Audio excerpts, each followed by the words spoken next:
नमस्कार। Bhardwaj maths classes में आपका एक बार फिर से स्वागत है। आज हम कक्षा 9वीं के जारी एक चैप्टर के नेक्स्ट कंटेंट के बारे में पढ़ेंगे। अगर आपको इस चैप्टर के पिछले कंटेंट के बारे में पढ़ना है तो आप हमारे पहले से जो चैनल में डाली गई वीडियो का अवलोकन कर सकते हैं। अगर आपको हमारी ये वीडियो अच्छी लगती है तो इसको लाइक शेयर करें तथा सब्सक्राइब करें ताकि आपको हमारी वीडियो बिना रुकावट मिलती रहे।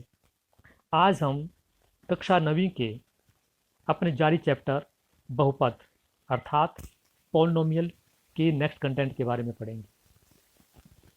आज का हमारा कंटेंट है बहुपद के शून्यक। जैसे कि आप हेडिंग से समझ रहे होंगे, शून्य का संबंध जो है वो शून्य से है।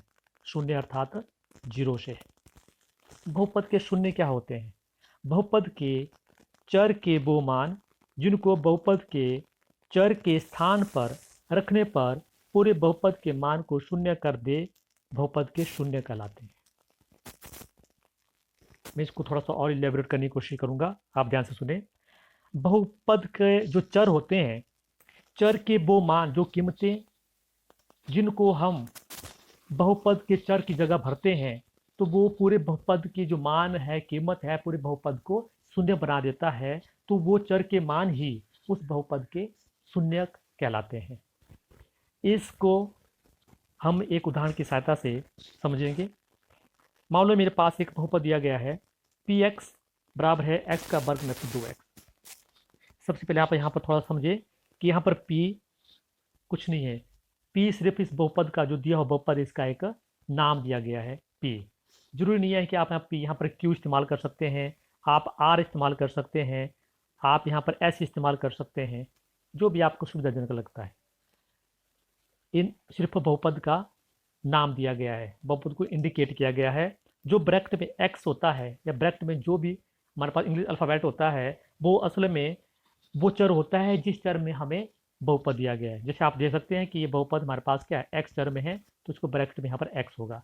अगर ये यहाँ पर y होता, ठीक है, तो यहाँ पर भी हमारे पास y होता। ये इंडिकेट करता है कि ये बहुपद हमारे पास किस चर में है। उदाहरण के तौर पर अगर मैं एक बहुपद लूँ इस तरह y का वर्ग नफी 2, तो हमारे पास यहाँ पे क्या आना था, y इंडिकेट करता है कि हमारे पास जो s बहुपद है वो किस चर में है।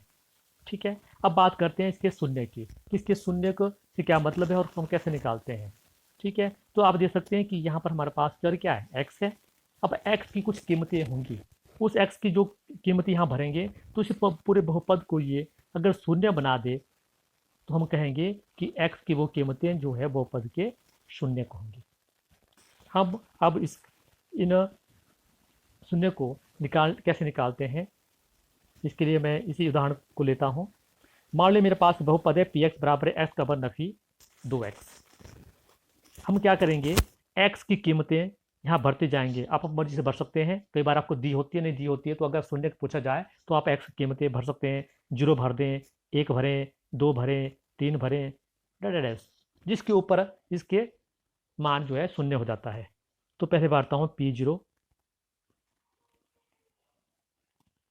तो आप देख सकते हैं जब p0 भरेंगे तो यहाँ पर क्या है, x को 0 भरा हमने तो क्या हो जाएगा, 0 का वर्ग नफी 2 गुना 0। कुछ बच्चे मैंने ऐसे भी देखे हैं कि उनको मान भरना नहीं आता है। आपको ये सिंपल सा बता दूं कि जिस x की या y की जिस भी चर की हमने कोई कीमत भरनी है उसको क्या करना है, उस बहुपद में या समीकरण में क्या है उसकी जगह भरना है, अर्थात उसको वहां से रिप्लेस कर देना है। सब कुछ रहेगा, कोई बदलाव नहीं आएगा, चिन्हों में कोई बदलाव नहीं आता है। ठीक है, जैसे मैंने यहाँ पर क्या है, यहाँ पर मैंने शून्य भरा, यहाँ पर मैंने शून्य भरा, ये क्योंकि गुना में होता है तो ऐसे रहेगा। देखो आप देखो ऐसे भरा मैंने, सिर्फ उसको रिप्लेस करना है। ठीक है, फिर भी मैं आपको थोड़ा सा इसके लिए बता दूं जिन बच्चों को ये नहीं आता है। जैसे मेरे पास है पी एक्स बराबर है एक्स का वर्ग नफी 2x। क्लियर? तो मैं क्या कर रहा हूँ, मैंने यहाँ पर मान क्या भर रहा हूँ, x का मान मैं 0 भर रहा हूँ। तो x मान 0 भरने के लिए मैं क्या करूँगा, यहाँ पर सिर्फ x को रिप्लेस कर दूंगा। मैंने x को यहाँ से हटाया, x को यहाँ से हटाया, x को यहाँ से हटाया, मैं यहाँ मिटा सकता हूँ, मगर वहाँ पर आप मान के चलें कि यहाँ पर x था, तो मैंने यहाँ पर शून्य भरा, यहाँ शून्य भरा और यहाँ पर शून्य भरा, क्योंकि यहाँ पर 2x और 2 गुना x होता है, इसलिए शून्य भरा। बस इसके बाद जो है इसके मान निकाल, 0 की घात 2 का मतलब 0 ही होता है, -2 गुणा 0 जो 0 होता है, अर्थात इसका मान हमारे पास क्या आ जाएगा, शून्य आ जाएगा।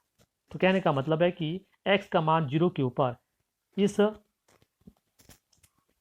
बहुपद का मान जो शून्य आ गया, तो x बराबर 0 जो है इस बहुपद का शून्य का कहलाएगा। ठीक है, और एक चीज याद रखें कि शून्य के एक नहीं होता, बहुत सारी कीमतें हो सकती है हमारे पास शून्य की। ठीक है, अब मैं एक और कीमत लेके देखता हूं। अब मैं x बराबर है 2 भरता है, तो p का मान हम 2 भरा, बराबर है x की 2, 2 का वर्ग नफी 2 गुणा 2, बराबर है 2 2 4 -2 गुणा 2 4, 4 से 4 चले गए, क्या बचा है हमारे पास 0, मतलब बहुपद का मान जो है शून्य हो गया, अर्थात x बराबर 2 हमारे पास इस बहुपद का शून्यक है। तो इस हिसाब से हमने क्या देखा, x की दो कीमतें x बराबर 0 और x बराबर 2, ये दो कीमतों के ऊपर इस बहुपद का मान जो है क्या हो जाता है, हमारे पास शून्य हो जाता है। तो ये दोनों कीमतें हमारे पास क्या कहलाती है, इस बहुपद का शून्य का कहलाता है। अब हम इस कॉन्सेप्ट को और अच्छी तरह समझने के लिए आपके एनसीईआरटी बुक की प्रश्नावली एक्सरसाइज 2.2 के कुछ क्वेश्चन को लेते हैं, कुछ प्रश्नों को लेते हैं और इसी आधार के ऊपर इसको करने की कोशिश करते हैं। सबसे पहले बात करते हैं एक्सरसाइज 2.2 का क्वेश्चन नंबर 1। तो निम्नलिखित पर बहुपद दिया गया है का मान ज्ञात कीजिए। सिंपल काम है, अभी मैंने आपको इसका मान निकालने का तरीका भी बता दिया। शून्य निकाल रहे हैं, मान निकाल रहे हैं, या इसको सत्यापित कर रहे हैं, तरीका वही है। हमने वो कीमतों को यहाँ पर भरना है और देखना है कि इसका बहुपद का मान क्या आता है हमारे पास। जैसे मेरे पास ये बहुपद है 5x - 4x का वर्ग जमा 3। ठीक है, आप इसका नाम भी लिख सकते हैं, जो नहीं आप ऐसे भी कर सकते हैं, नाम भी लिख सकते हैं। जैसे मैंने यहाँ पर px लिख दिया, आप लिख सकते हैं, बराबर है। अब हम क्या करेंगे, x बराबर 0 के ऊपर इसका मान निकाल के देखेंगे, क्योंकि मान पूछा गया, मान की कीमत पूछी गई है। दोबारा से x की जगह हमने रिप्लेस करना है 0 को। 5x मतलब 5 गुणा 0, 5 गुणा 0 नफी 4 गुणा x का वर्ग जमा 3। कीमत निकालो, 5 गुणा 0 0 होता है हमारे पास, माइनस 0 की घात 2 का मतलब 0 ही होता है, और 0 को 4 से गुणा करके 0 आएगा, जमा 3। तो हमारे पास मान क्या आ जाएगा, 3। अर्थात x = 0 के ऊपर दिए हुए जो हमारा बहुपद है उसका मान हमारे पास 3 निकलता है। हमारा आंसर आ गया। इसी प्रकार आप प्रश्न नंबर 2 कर सकते हैं। ठीक है, 2 करने के लिए आप, मैंने ये समीकरण लिया और इसके ऊपर x को -1 भरा, तो क्या जाएगा, 5 गुणा x है, x का मान हम नफी 1 ले रहे हैं, -4 गुणा x की जगह मैंने नफी 1 भरा, घात 3 घात 2 सॉरी जमा 3, बराबर है 5 गुणा नफी 1, 5 गुणा नफी 1। बहुत सारे बच्चे हैं, जबकि 9th का कॉन्सेप्ट है, फिर भी बहुत सारे बच्चों का जो बेस जो है 6 से बड़ा कमजोर रहता है। ठीक है, मैंने पहले ही बताया, मैं पिछली वीडियो में बताया हुआ है कि ये मान के चलो कि जो संख्याएं होती है उनके चिन्ह कभी भी उससे अलग नहीं होते। मैं आपको बता दूं, ब्रह्मांड में जो हमारे पास संख्याएं होती है वो बिना चिन्ह की कोई भी संख्या नहीं होती हमारे पास। ठीक है, जब कोई संख्या बिना चिन्ह की नहीं होती है तो उसका हर एक संख्या के साथ उसका चिन्ह उसी प्रकार चलता है जैसे किसी आदमी की नाक उसके साथ चलती है। ठीक है, आप देख सकते हैं जो 5 जमा का है और 1 नफी का है, जब दो संख्याओं आपस में गुना हो रही है तो जाहिर सी बात है उनके चिन्ह भी गुना हो रहे हैं, क्योंकि वो उसके अलग नहीं है। ठीक है, तो यहाँ पर 5 गुणा 1 हो रहा है, तो मेरे पास 5 गुणा 1 क्या 5 है, परंतु चिन्ह अभी बचे हो हमारे पास। यहाँ पर चिन्ह क्या है हमारे पास, जमा का, जमा को जो है नफी से गुना करनी है हमने, तो क्या आ जाता है हमारे पास, नफी आता है। ठीक है, कुछ कुछ बच्चों को चिन्हों का गुना करना नहीं आता, उसके लिए मैं एक बहुत अच्छा तरीका बताता हूँ जो मेरा अपना खुद का है, उसको मैंने नाम दिया है ट्राइंगल मेथड। तो कैसे कैसे हम चिन्हों को गुणा करते हैं, इस विधि से करते हैं। ठीक है, आपने एक ट्राइंगल बनानी है, इसके 2 कोने को माइनस रखेंगे और तीसरे के ऊपर प्लस रखना है। ठीक है, जब चिन्हों को गुना करना है तो अपने हिसाब से गुना करना है। कैसे? जब आप इस वाले कॉर्नर को गुना करोगे तो ये आपको सामने वाला कॉर्नर का चिन्ह मिलेगा। जब आप इसको गुना करोगे आपस में तो आपको सामने वाला कॉर्नर गुना मिलेगा। तो आप देख सकते हैं आपने जमा जमा गुना माइनस किया तो आपको क्या मिला? माइनस। ठीक है, उम्मीद है कि आपको ठीक लग रहा होगा। या माइनस गुना माइनस आप करते हैं तो आपको सामने का कॉर्नर जमा मिलता है। ठीक है, तो इस आधार पे आप बड़े आसानी से जो है चिन्हों को गुना कर सकते हैं। तो उम्मीद है कि आपको ये तरीका अच्छा लगा और आप इसको अपनी ज़िंदगी में इस्तेमाल करें जब भी आपको इस प्रकार के प्रश्नों करें। तो हम प्रश्न पे आते हैं। तो अब बात करते हैं नफ़ी 4, मैं इसको थोड़ा स्टेप बढ़ा देता हूँ। नफ़ी 4 गुना, उसके बाद है -1 का वर्ग। -1 का वर्ग का मतलब होता है -1 का वर्ग का मतलब होता है -1 गुना -1, मतलब आधार जो यहाँ पर 2 बार गुना हो रहा है। तो वही वाली बात आ गई। 1 को 1 से गुना किया, आपके पास क्या गया? 1 आ गया। माइनस को माइनस गुना करेंगे, याद रखें कि चिन्ह गुना करना है तो क्या आता है हमारे पास? जमा का आता है। तो मतलब जमा का हमारे पास 1 आएगा। तो गुना करके हमारे पास जमा का हमें 1 मिलेगा। ठीक है, और जमा का 3 वैसे की वैसे। बच्चों, हर एक गणित में हर एक चीज़ स्टेप बाय स्टेप करो, कभी भी आपको कोई दिक्कत नहीं आएगी। दोनों आंखें खोल के, दिमाग की पूरी नब्ज खोल के आपने ध्यान से देखना है कि मैं किसको गुना कर रहा हूँ, कर रही हूँ, और चिन्ह को मैंने हल कर दिया नहीं कर दिया। आधा अधूरा कभी ना देखे ना समझे। अब बात करते हैं, नफी 5 अपनी जगह है, ये अपनी एक चीज़ है। ये नफी का 4 जमा का 1, दोबारा वाली बात है। जब आप इस तरीकों को अपनाते जाओगे, ये चीज़ों जो मैंने बातें बताई उनको ध्यान करते जाओगे, कभी भी आपको प्रॉब्लम नहीं आएगी। 4 को 1 से गुना करें, हमारे पास क्या है? 4 आ, मगर चिन्ह अभी भी बचे हमारे पास। 1 जमा का है और हमारे पास क्या है? और 4 नफी का है। जमा गुना नफी, जो नफी होता है ट्राइंगल मेथड से आप कर सकते हैं। जमा 3, आप इसको हल करो। अब बात आती है दो नफी के और एक जमा के। अब कई बार छोटे बच्चे तो छोटे क्लास में पढ़ते हैं हम, मगर बड़े बच्चे भी कई बार इसमें भूल जाते हैं। तो हमेशा याद रखें कि जब इस तरह की स्थिति आती है, जो एक बराबर चिन्ह वाले होते हैं उनको पहले इकट्ठा करो। नफी का 5, नफी का 4 जो है नफी का 9 हो जाएगा हमारे पास, और जमा का 3। अब एक नफी का एक जमा का है। अब इसको आप माइनस करो। याद रखें, 2 नफी के आते हैं या 3 नफी के आते हैं, वो इकट्ठे होते हैं अपनी एक जगह। जो 2 या 3 जमा के आते हैं उनको एक जगह इकट्ठे कर लो। फिर जब आपके पास 4 या 3 संख्याओं से हमारे पास 2 संख्या बचेगी, एक जमा का नफी का, वो हमेशा माइनस होते हैं। नफी का 9 और जमा का 3, हमारे पास कितना आता है? नफी होंगे, 9 से 3 गए, हमारे पास क्या आता है? 6 आता है। परंतु हमारे पास क्या है? नफी का चिन्ह बड़े के साथ है, तो नफी का 6 आएगा हमारे पास। ठीक है, इसके बारे में आपका वीडियो बनाऊंगा आपको छोटे बच्चों के लिए। तो हमारे पास इस बहुपद की कीमत एक्स नफी के ऊपर माइनस की 6 आ गया। इसी प्रकार आप इसका तीसरा पार्ट कर सकते हो। अगर अब हम प्रश्न नंबर 2 पे चलते हैं।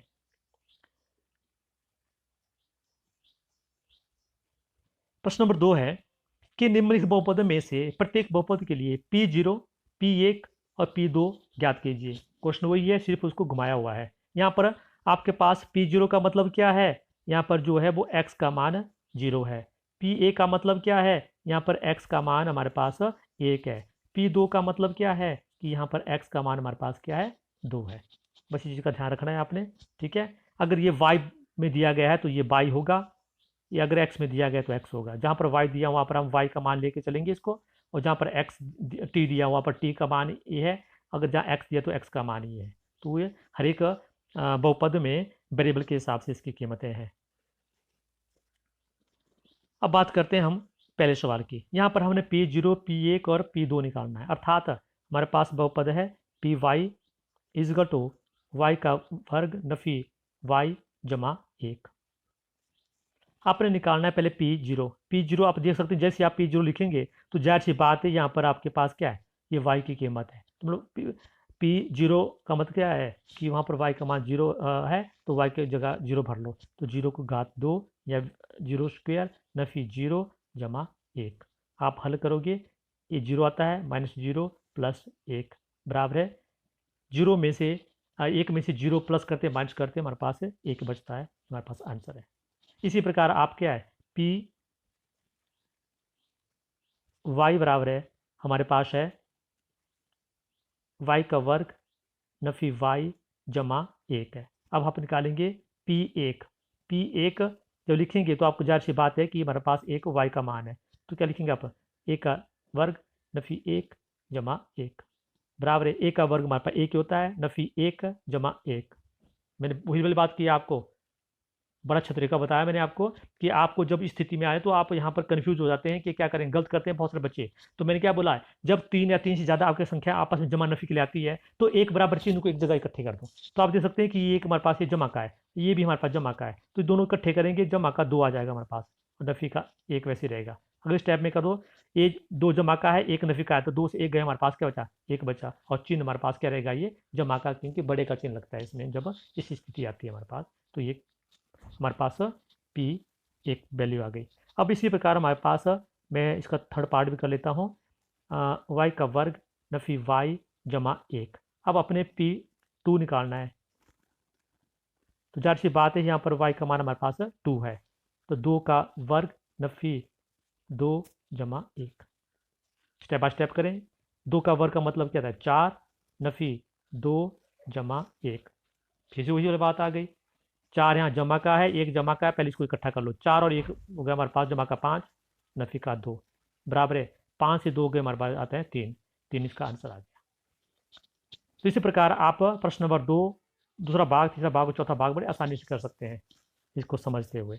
ठीक है, अब हम इसके तीसरे प्रश्न की तरफ चलते हैं, उसके कुछ भाग लेते हैं। तीसरा प्रश्न है कि सत्यापित कीजिए दिखाए गए मान निम्नलिखित स्थितियों में संगत बहुपद के शून्यक है। कहने का मतलब है कि आपको यह बहुपद दिया गया है और यहाँ पर x का मान दिया गया है, आपने x का मान को इसमें भरना है और ये पता करना है कि जो दिया गया x का मान है वो इस बहुपद का शून्य क्या नहीं है। तो शून्य के बारे में मैंने आपको डिटेल में बता दिया है। शून्य क्या होता है, चर का वो मान होता है जो बहुपद में भरने के ऊपर बहुपद को शून्य बना देता है, वो उसका शून्य कहलाता है। ठीक है, तो मैं इस पहले भाग को ले रहा हूँ, px बराबर है 3x जमा 1, और यहाँ पर हमारे पास x का मान दिया गया -1/3। आप क्या करोगे कि इसको इस बहुपद में भरेंगे, तो देखेंगे क्या होता है। तो p का मान हमने भर दिया -1/3 बराबर है, जाहिर सी बात है कि ये x का मान है, तो यहाँ x का आएगा 3 गुणा नफी 1/3 जमा 1। ठीक है, कई बच्चे इसको देख के ना तो कन्फ्यूज हो जाते हैं, जैसे लगता है जैसे मक्खियाँ उड़ रही है, ऐसा कुछ नहीं है बेटा, तो ध्यान से करना है। ये हमारे पास एक संख्या है, पहले ये हमने एक संख्या है 3 गुणा नफी 1/3, इसको पहले हल कर लो अपनी जगह जहाँ पर ये है। तो आप यहाँ कर देख सकते हैं छोटे बच्चों की तरह 3/1 लिख सकते हैं आप, गुणा हो रही है तो 3 से 3 कैंसिल हो जाएगा हमारे पास। अब ऐसा मत सोचना कि कुछ नहीं बचेगा, बचता है यहाँ पर, ये एक है यहाँ पर, एक एक 3 एकम 1 3 एकम 1। तो आप देखो अंश को अंश से गुणा करें, हर को हर से गुणा करें, 1 गुणा नफी 1, 1 गुणा नफी 1, ये क्या होता है हमारे पास, नफी का 1 होता है। ठीक है, गणित में हर एक चीज को छोटा मत समझो, ध्यान से वही ध्यान लगाना है आपने, चाहे वो संख्या बड़ी है चाहे छोटी है, ध्यान वही लगाना है, वही सोच के हमने उसको हल करना है। ठीक है, नफी 1 बटा 1 गुणा 1 1 होता है, इसको लिखने की जरूरत नहीं है, और उसके बाद क्या आगे हमारे पास क्या है, जमा का 1 है। ठीक है, आप ध्यान, नफी का 1 जमा का 1 कहने का मतलब 1 से 1 माइनस हो रहा है, क्या बचता है हमारे पास, शून्य। मतलब बहुपद का जो मान है वो क्या आ गया हमारे पास, शून्य, शून्य आ गया हमारे पास। इसका मतलब क्या है, x बराबर नफी 1/3 जो है वो दिए हुए बहुपद का हमारे पास क्या है, शून्य है, अर्थात हमारा ये बात सत्य हो गई। इसी प्रकार आप प्रश्न नंबर 2 कर सकते हैं। अब हम प्रश्न नंबर 4 पे चलते हैं। प्रश्न नंबर 4 है कि निम्नलिखित स्थितियों में से परिस्थिति में बहुपद का शून्य का ज्ञात कीजिए। वही वाली बात जो मैं पहला आपको शून्य को समझाने के उदाहरण लिया था, वो स्थिति। यहाँ पर आपको x का कोई मान दिया गया है, तो x का मान आप अपनी मर्जी से भरते जाएंगे और पता लगाएंगे कि x की कौन से मान जो है इस बहुपद के शून्य के, अर्थात उनका मान इस बहुपद में या दिए हुए बहुपद में भरने के ऊपर वो शून्य बना देता है इसको। ठीक है, तो पहला सवाल लेते हैं हम, px बराबर है x जमा 5। तो यहाँ पर x का मान आप अपनी मर्जी से भर सकते हैं, जो आपको ठीक लगता है कि ये इसको शून्य बनाएगा। तो मेरे पास बहुपद है px बराबर है x जमा 5।